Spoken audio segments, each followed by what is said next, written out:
Hello বন্ধুরা, আসসালামু আলাইকুম। কেমন আছো সবাই?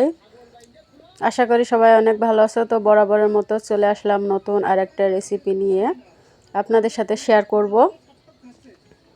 তো এই শীতের সবজি, তো এটা অনেকে ফ্রিজে রাখে। তো ডিম দিয়ে টমেটো রান্না করব আজকে আমি।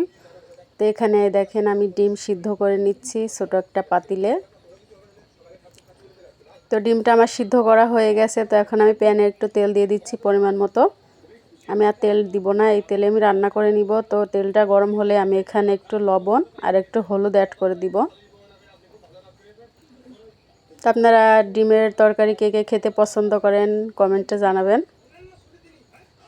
তো এখানে আমি পরিমাণ মতো লবণ একটু হলুদ দিয়ে দিচ্ছি, দিয়ে একটু নাড়াচাড়া করে নিচ্ছি। এভাবে ডিম ভাজলে মানে অনেক কালার আসে, অনেক সুন্দর একটা কালার আসে ডিমে। সো এখন আমি ডিমগুলো দিয়ে দিচ্ছি, একটু ভেজে নিব। একটু লেগে গেছিলো, তো আর লাগেনি, তো ওইটুকুই লেগে গেছিলো, ওই জায়গায় একটু ছিল।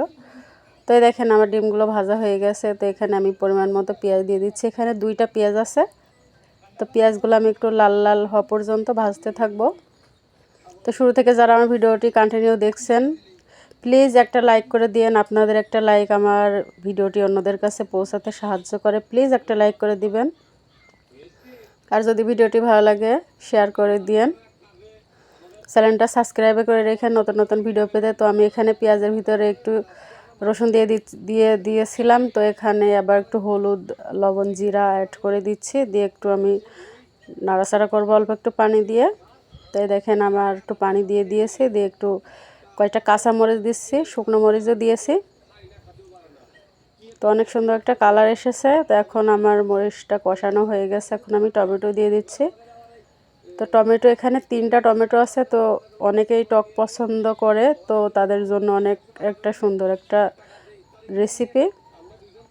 তোমাদের বাসায় টমেটো পছন্দ করে। তো এখন আমি টমেটোটা কষিয়ে নিব।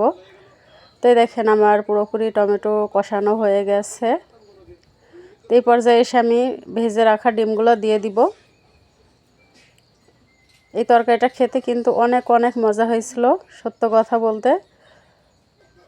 যারা টক খেতে পছন্দ করে তারা এই তরকারিটা অনেক পছন্দ করবে। তো এখন আমি ভেজে রাখা ডিমগুলো দিয়ে দিলাম। আর আমার এখানে জালনা আছে, জালনার এখান থেকে রোদ বের হচ্ছে, তো এই কারণে একটু আলো আলো আসতেছিল। তো দেখেন আমি অল্প একটু পানি দিয়ে দিব, দিয়ে একটু রান্না করে নিব। সো শুরু থেকে শেষ পর্যন্ত যারা আমার ভিডিওটি দেখেছেন তাদেরকে অসংখ্য অসংখ্য ধন্যবাদ। সবার জন্য ভালোবাসা ও দোয়া রইল। তো এই দেখেন আমি একটু ঢাকা দিয়ে দিব, দিয়ে একটু রান্না করে নিব। তো দেখেন আমার রান্নাটা রেডি হয়ে গেছে, আমি অফ করে দিয়েছি চুলা। তো এই পর্যায়ে আপনারা একটু ঝোল কমায় রাখতে পারেন, কিন্তু আমার এখানে ঝোলটা ঘন হয়ে গেছে, ওই জন্য মনে হচ্ছে অনেক ঝোল। তো দেখেন আমার তরকারিটা রেডি পুরোপুরি। তো প্লিজ রেসিপিটা কেমন হয়েছে কমেন্টে জানাবেন। প্লিজ প্লিজ আপনাদের একটা কমেন্ট পেলে আমাদের অনেক ভালো লাগে। সো সবাই ভালো থাকবেন, দেখা হবে নতুন আরেকটা রেসিপিতে। আল্লাহ হাফেজ।